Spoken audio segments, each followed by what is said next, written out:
Hello, je suis ravie de vous retrouver aujourd'hui dans ma troisième et avant-dernière partie de mes sagas en cours. Aujourd'hui je vais vous présenter à peu près 5 séries en cours ou que je vais commencer. Et donc c'est les derniers livres où j'ai plusieurs tomes dans ma pile à lire, voilà. Donc j'espère que cette troisième partie va vous plaire et on commence tout de suite avec une saga qui fait beaucoup parler d'elle sur les réseaux sociaux et que je suis très contente de lire. Il s'agit donc de la saga Les Chroniques Lunaires de Marissa Meyer, publiée donc chez Pocket Jeunesse. Donc ici on a le tome 2 et le tome 3. Et donc c'est une saga au début qui ne m'intéressait pas plus que ça quand je la voyais passer en fait sur les réseaux sociaux. Et ce qui s'est passé, c'est que l'année dernière j'ai reçu le premier tome en service presse de la part de Pocket Jeunesse en fait, à une réunion chez eux. Et donc j'avais vraiment beaucoup aimé ce premier tome et je voulais voir la suite et du coup j'attends qu'il sorte dans mon poche pour les acheter.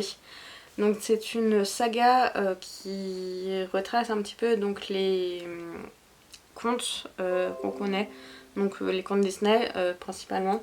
Donc dans le premier tome on va suivre Cinder qui est donc Cendrillon. Dans le deuxième tome c'est Scarlet, donc le petit chaperon rouge. Et le troisième tome, c'est Cress qui est Réponse. Et après, il y a le tome 4 où c'est Winter, c'est Blanche-Neige. Voilà, et du coup, toutes les histoires sont liées et en fait, à chaque tome, on va suivre un nouveau personnage. Mais voilà, en fait, ça va être dans le même univers, ça va être dans une continuité en fait de chaque tome et la continuité de l'autre. Voilà, donc j'ai très hâte de continuer cette série-là.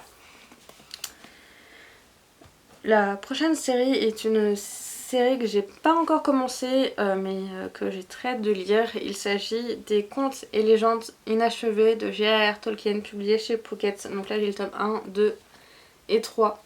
Et en fait c'est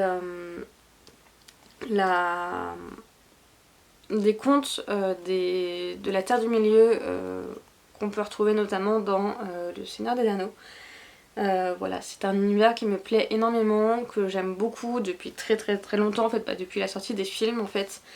Et voilà, donc j'ai assez hâte de commencer ces livres-là, cette saga-là, même si je sais que c'est un peu compliqué à lire parce que voilà, c'est une écriture assez particulière, assez voilà, qui date du siècle dernier et dont j'ai pas forcément l'habitude de lire au final, mais voilà, ça me tente beaucoup. Je suis d'ailleurs en train de lire Le Seigneur des Anneaux, le tome 3 depuis quelques mois. Voilà, j'avance un petit peu lentement, donc je pense que dès que j'aurai fini Le Seigneur des Anneaux, je me plongerai dans le premier tome et je prendrai en fait vraiment le temps de savourer ce texte-là. Voilà, donc j'ai assez hâte de lire cette série-là. Après, je vais vous présenter pas une série que j'ai pas encore commencé et que j'ai un petit peu peur de commencer. Il s'agit de la saga, de la duologie de La Religion. Donc on a le premier tome, La Religion de Tim Wheelock, publié chez Pocket.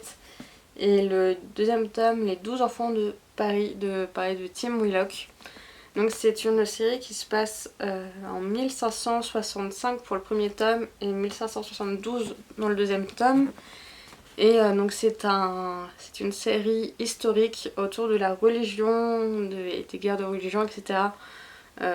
Voilà, en Europe. Donc c'est un sujet qui me fait un peu peur, mais ces deux livres-là m'ont l'air juste fabuleux.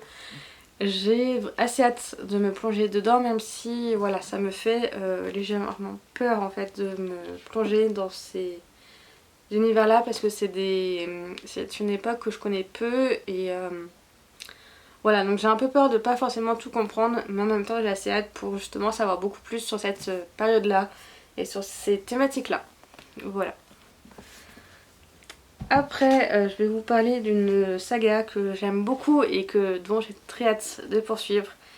Il s'agit de la saga L'Assassin Royal de Robin Hood, publié chez J'ai lu. Donc là j'ai les tomes 6, 7, 8 et 9. Donc c'est une série, j'ai très hâte en fait de me replonger dans cette saga là. Ça fait très longtemps que je n'ai pas continué en fait. Donc pour la petite histoire, c'est un classique de la littérature fantasy. et on va suivre en fait Fitz Chevalerie, qui est un des bâtards du roi, de l'ancien roi, et on va suivre vraiment sa vie à partir de ses 6 ans jusqu'à je sais pas quand. Et donc il est dans un univers un petit peu fantastique, fantasy, où la magie existe, et voilà, donc on va... il est plongé en fait voilà dans des complots de la cour, parce que forcément il est le bâtard du roi, donc voilà, il participe à un petit peu tout ça, et donc c'est juste hyper intéressant, l'univers est tellement bien construit, il y a tellement de choses à voir, à apprendre, c'est juste ouf, et puis l'écriture est juste magnifique. Voilà, donc c'est vraiment quelque chose de génialissime en fait, c'est vraiment une très très bonne saga si vous voulez vous lancer en fait dans le fantasy pardon, faut pas hésiter à commencer par cette série là. Franchement, c'est l'une de mes séries chouchou depuis depuis plus de 10 ans. Voilà. Et donc pour la dernière saga que je souhaite vous présenter, il s'agit de la série du Comte de Monte Cristo d'Alexandre Dumas, publié donc chez Folio Classique. Donc là j'ai le tome 1 et 2 ici.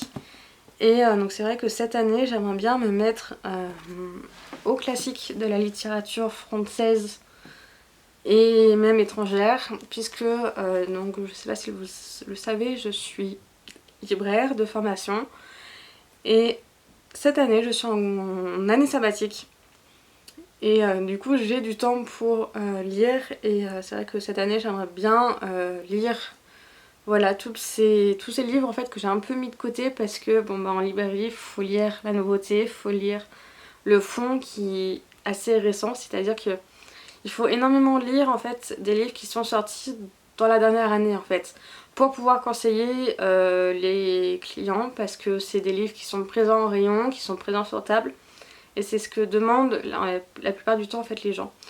Et donc c'est vrai que pendant toute la durée de ma formation, et même après, parce que du coup j'ai commencé une formation en 2017, de septembre 2017 jusqu'à là juin 2019, et après j'ai enchaîné chez Erol, donc en fait de septembre 2017 à la décembre 2019 j'étais en librairie, et voilà, fallait que je lise de la nouveauté, je lisais énormément de nouveautés, j'ai beaucoup aimé ça, c'était hyper formateur, c'était hyper bien, mais du coup j'ai mis de côté pas mal de livres en fait qui étaient dans ma pile à lire, pas mal de séries aussi que voilà j'ai pas forcément commencé ou pas continué, et du coup là cette année de césure en fait que je fais dans mon métier, j'en profite pour souffler un petit peu dans les nouveautés et de vraiment lire du fond, lire des livres qui me font vraiment envie, pas parce qu'il faut que je les lise pour mon métier, mais que je veux lire pour moi aussi quoi, et donc ça passe par les classiques. Et j'aimerais bien commencer par le Comte de Monte Cristo et par les Trois Mousquetaires d'Alexandre Dumas. Voilà. Voilà pour la petite histoire. Sur ce, je vous laisse. J'espère que cette petite vidéo vous a plu. Voilà, donc là, je vous ai présenté pas beaucoup de séries, parce que voilà, c'est ce qui me reste, ça va, sinon ça aurait duré trop longtemps. Voilà, donc j'espère que ça vous a plu. Si vous avez lu l'un de ces livres, n'hésitez pas à me dire en commentaire lesquels, et s'ils vous ont plu ou pas, pourquoi ils vous ont plu. Voilà. Et je vous invite à me rejoindre sur mes réseaux sociaux, donc Facebook, Twitter et Instagram, pour suivre toutes mes actualités littéraires, pour me suivre dans ce challenge de lecture de mes sagas en cours. Et je vous invite à vous abonner à ma chaîne YouTube. Donc normalement juste là il y a le petit encadré pour vous abonner et ne louper aucune de mes prochaines vidéos. Voilà, je vous souhaite une belle journée et je vous dis à bientôt.